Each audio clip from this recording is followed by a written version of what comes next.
Prepare the bike frame, front wheel, saddle, pedals, and tools. Remove the handlebar clamp plate.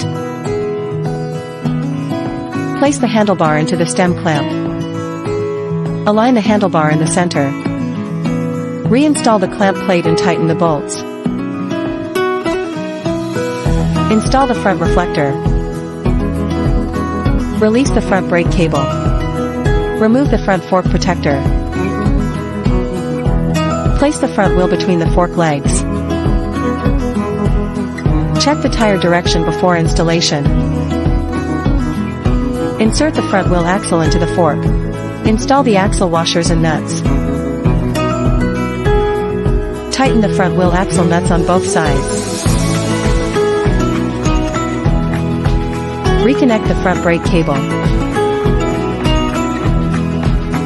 Insert the seat post into the frame. Adjust the saddle height. Tighten the seat clamp by hand. Lock the seat clamp lever. Check that the saddle is secure.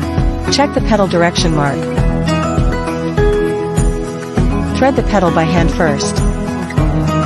Tighten the pedal with a wrench. Check that the pedal rotates smoothly. Assembly completed.